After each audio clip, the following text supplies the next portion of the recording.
Well, I've just started a series of lectures on the subject of Zionism. Now, Zionism is obviously a very lively political issue in our times.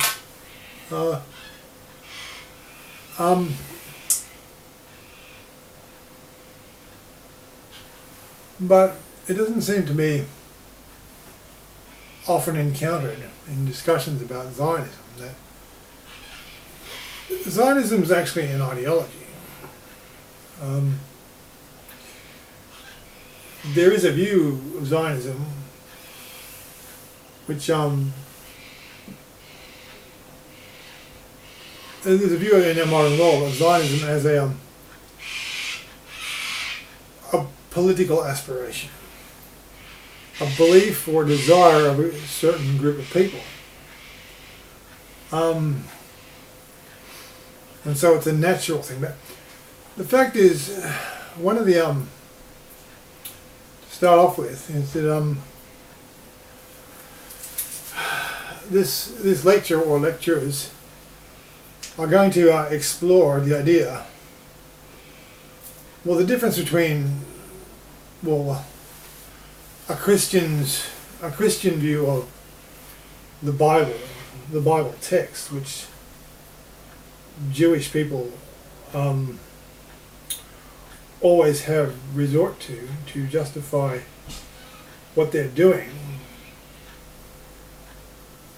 Christians have a different view of the text, and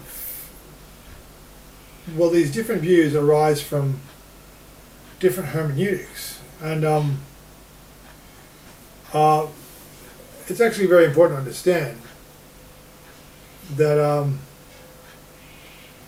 modern political Zionism is, at the end of the day, really quite an house of cards. It's quite a fragile house of cards intellectually, and moreover, it's fraught with fundamental contradictions. The appeal that's constantly made is to truisms. Truisms. Liberal leftist Jews will constantly fling dung at Christians and call them fundamentalist Christians. I mean, there are people around who strut about, supporting the death penalty or that sort of thing, and they quote the Old Testament, an eye for an eye, tooth for tooth, and they get mud flung at them from the left, very often the Jewish liberal left, laughing at them, Christian fundamentalists. But the thing is, what is to be observed is this simple-minded truism. It's in the Bible. The meaning is plain. That's the end of the story. This is not Zionists themselves, Jewish Zionists. Very often, liberal left Jews who support Zionism have resort to the same style. It's not even it's just, and this all comes down, it very often comes down to hermeneutics. And there is circulating in modern churches and synagogues an hermeneutic idea of literal translation. The Dallas Theological Seminary are famous for advancing this idea of consistent literalism. Now this is applied to eschatology, but as we'll discover as we look further into the subject, there's this vast area, grey area of crossover between, well, there's these vast uncertainties which undermine the idea of a literal interpretation. Now, a literal interpretation is, ironically enough, people think that there's a literal interpretation of a text because there's an obvious translation. You can get every single word, and you can point to every single word of the text to an actual real world object and say, this is the meaning. The dog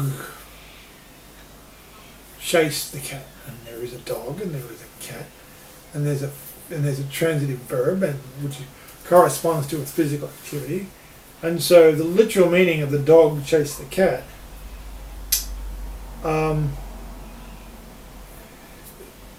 There's this belief that there's this idea of a first order, a prima facie, common sense, literal interpretation of a text. And very often you see people say, why go any further? Now, I would contend that this is, on closer inspection, this idea of literal interpretation vanishes like smoke. Well,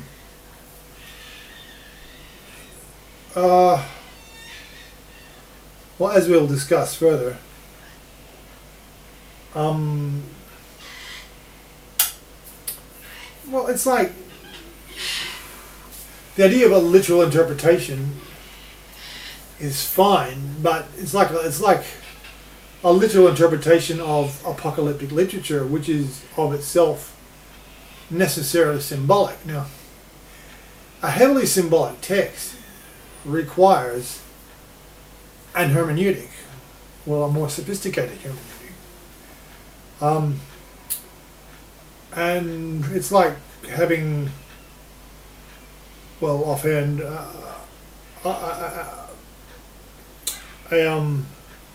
a literal interpretation of one of Shakespeare's plays, like Macbeth. So there's a literal interpretation. You regard the text as a sort of meta-historical narrative, and the play has an aspect of being an historical narrative, and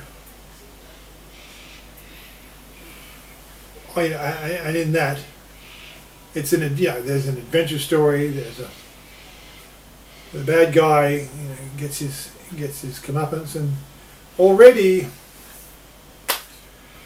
you're passing over any discussion of Macbeth. Say is going to pass from very quickly from like a bland, blunt record of historical fact into the literary, because,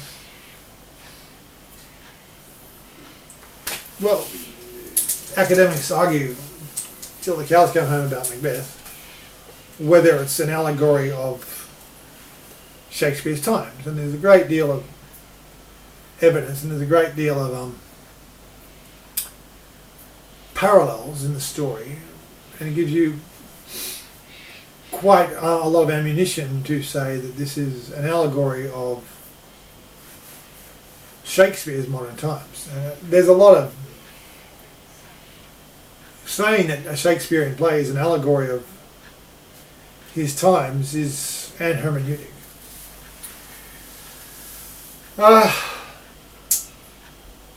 But already, you see, it's very hard to discuss Shakespeare